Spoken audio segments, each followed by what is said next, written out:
অনেক দিন আগের কথা। কোনো এক সবুজ শ্যামল রাজ্যের প্রান্তে ছিল একটা জঙ্গল। সেই জঙ্গলের ভেতরে একটি কুঁড়ে ঘরে বাস করত এক কাঠুরিয়া ও তার একমাত্র সুন্দরী কন্যা মেঘমালা। মেঘমালা যেমন ছিল রূপবতী, তেমনি জ্ঞানের দিক থেকেও অনেক এগিয়ে। বাবা, অনেক বেলা হয়ে গেছে, আর কত কাজ করবে? খাবে না বাবা? হ্যাঁ রে মা, হ্যাঁ, খেতে তো হবে। না খেয়ে কি আর কাজ করা যায়? এই তো এই কাঠ কাটা হয়ে গেছে, এখন খেয়ে দে, আবার জঙ্গলের ভেতরে কাঠ কাটতে যাব। ঠিক আছে, তাহলে আর দেরি করো না, ভেতরে এসে খেয়ে নাও। হ্যাঁ হ্যাঁ, আসছি, তুই ভেতরে গিয়ে সব বেড়ে রাখ, আমি এখনই আসছি।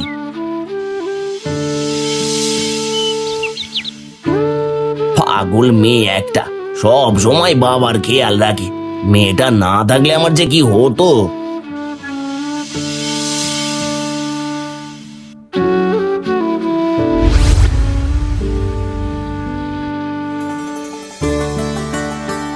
দে মা দে, তাড়াতাড়ি কটা খেতে দে, খেয়ে দে, এখন এবার কাঠ কাটতে যেতে হবে। খেতে বসেও তো তাড়াহুড়ো করছো কেন? খাওয়াটা তো আস্তে ধীরেও খেতে পারো। আস্তে ধীরে খেলে চলবে না, আর দিন থাকতে আবার কাঠ কেটে ঘরে ফিরতে হবে। তা না হলে জঙ্গলের হিংস্র পশু রাতে একা পেলে কি আর আস্ত রাখবে? বুঝতে পেরেছি, প্রতিদিন ওই একই কথা। খাও তো এবার।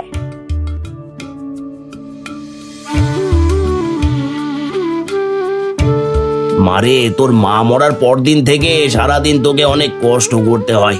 কিসের কষ্ট? শুধু রান্না করা আর কাপড় চোপড় ধোয়া, এতে আবার কষ্ট কিসের? কষ্ট তো তুমি করো বাবা, সারাদিন কাঠ কেটে সেগুলো আবার মাথায় নিয়ে বিক্রি করো কি।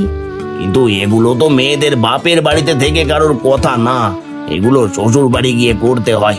এখন একটা ভালো ছেলে দেখে তোর বিয়ে দিতে পারলে তবে আমি একটু শান্তি পাই। আমাকে বিয়ে দিয়ে পরের বাড়ি পাঠালে তোমার কি হবে? তোমাকে কি দেখবে? আর ওইসব বিয়েটা আমি করব না। তাই বললে কি হয়? মেয়েদের তো শ্বশুর বাড়ি যেতেই হবে।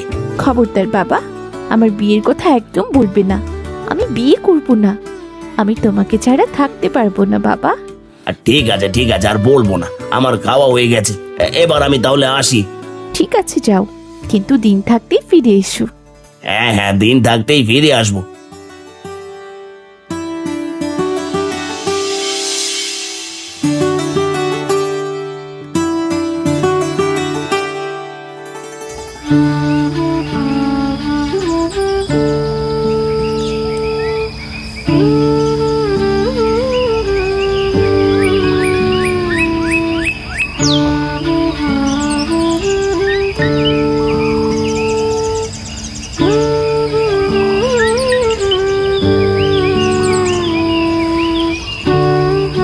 এই তো এখানে একটা মরা গাছ পড়ে আছে, এটা কাটলে আজকের খড়ি হয়ে যাবে। এটাই কেটে নিয়ে যাই।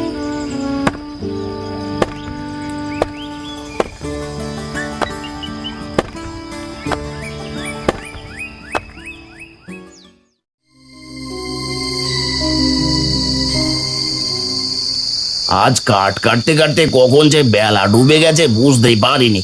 এদিকে চারপাশে শুধু হিংস্র প্রাণীদের ডাক শোনা যাচ্ছে। জানি না আজ সুস্থভাবে বাড়ি ফিরতে পারবো কিনা।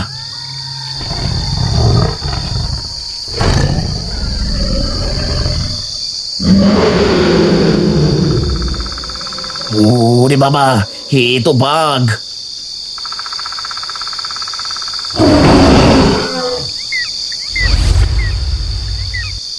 রে বাবা, কোনো মতে জানটা হাতে নিয়ে পালিয়ে এসেছি, কিন্তু এত রাতে কোথায় যাই? এখন তো এই জঙ্গলে কোনো রাস্তাও চেনা যাবে না। আর তাহলে বাড়ি যাব কিভাবে? ওদিকে বাড়িতে মেয়েটা একা রয়েছে, না জানি মেয়েটা কত চিন্তা করছে। ওই তো ওই তো, ওখানে আলো দেখা যাচ্ছে, আর তার মানে ওখানে মানুষ আছে। আলোটা বেশি দূরে নয়, ওখানে গেলে কাউকে না কাউকে পেয়েই যাব। আর যাই যাই, ওখানে যাই, তাহলে রাতটা নিশ্চিন্তে কাটাতে পারবো। এত রাত হয়ে গেল, বাবা তো এখনো এলো না। কখনো তো এত রাত করেননি। বাবা কোনো বিপদে পড়লো না তো? বাবার কিছু হলে একাই জঙ্গলে কিভাবে থাকবো? হে আল্লাহ, তুমি আমার বাবাকে সুস্থ রেখো।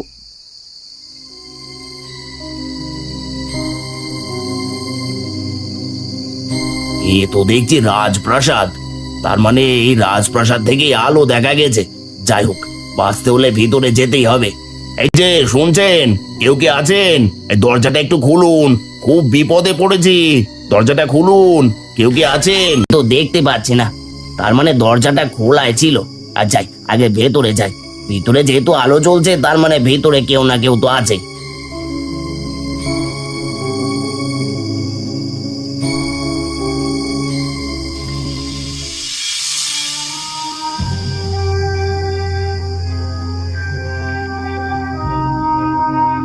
এ তো দেখছি পরিত্যক্ত রাজমহল। তার মানে এখানে কোনো রাজা থাকে না, শুধু এই সাধু বাবা থাকে। হ্যাঁ, শুধু আমি এখানে থাকি। কিন্তু তুই এখানে এসেছিস কেন? বাবা, আমি এক গরিব কাঠুরিয়া। বনে কাঠ কাটতে কাটতে রাত হয়ে গেছিল, রাস্তায় বাঘের তার আগে এখানে একটু আশ্রয়ের জন্য এসেছি। ঠিক আছে, তুই এখানে থাকতে পারিস, কিন্তু একটা শর্ত আছে। কি শর্ত বাবা? কাল বাড়িতে গিয়ে প্রথমে যা দেখবি সেটা আমাকে দিয়ে যাবি। মনে রাখবি, সেটা আমার। আমার বাড়িতে গিয়ে আর কি দেখবো? হয়তো আমার ভাঙা কুড়ে ঘর, আর না হয়তো পড়ে থাকা পাথর। এটা সাধু বাবা নিলে নেবে। ঠিক আছে সাধু বাবা, আমি আপনার শর্তে রাজি। আর তবু আজকে রাতটা আমাকে এখানে থাকতে দিন। ঠিক আছে, ভেতরে চল, তোর থাকা খাওয়ার ব্যবস্থা করছি। এগুলো খেয়ে আজকে রাতটা এখানে কাটিয়ে সকাল হলে সোজা বাড়ি চলে যাবে। কাল বাড়িতে গিয়ে প্রথমে যা দেখবি সেটাই আমাকে দিয়ে যাবে, তা না হলে সেই জিনিস অভিশপ্ত হয়ে যাবে। ঠিক আছে সাধু বাবা।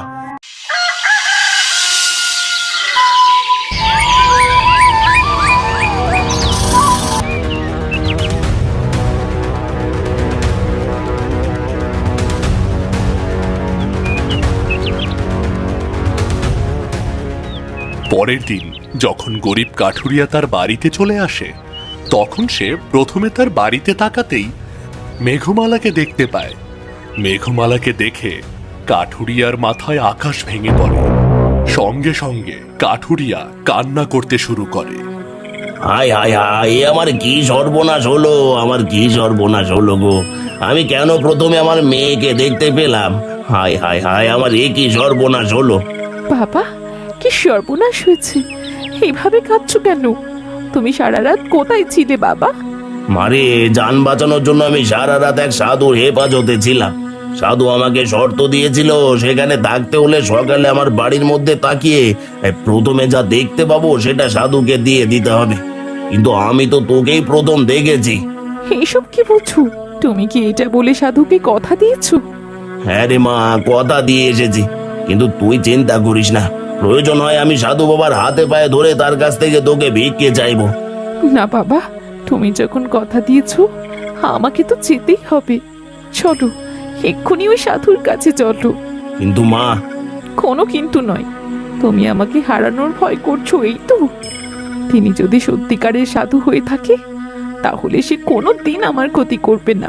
চলো বাবা। ঠিক আছে, তাহলে চল।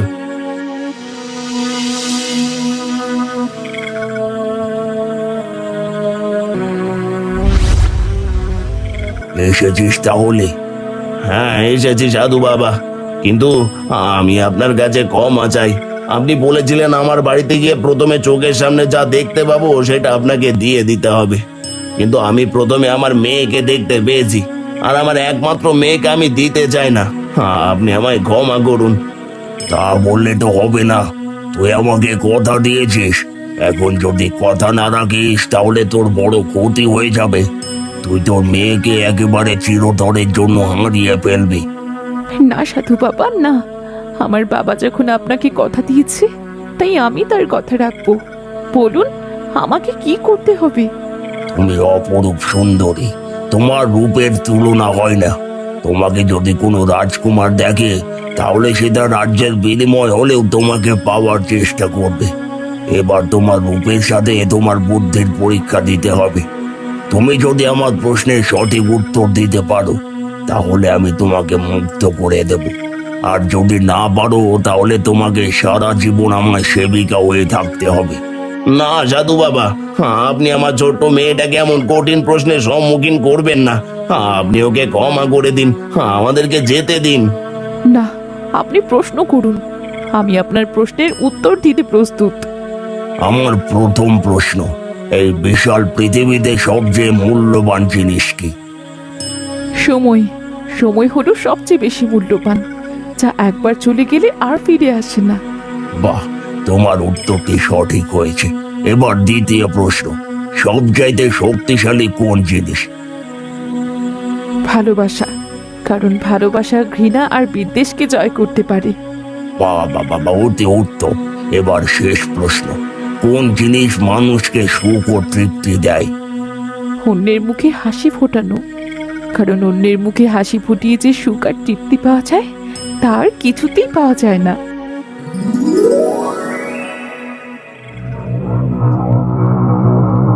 হে কি, এইসব কি হলো?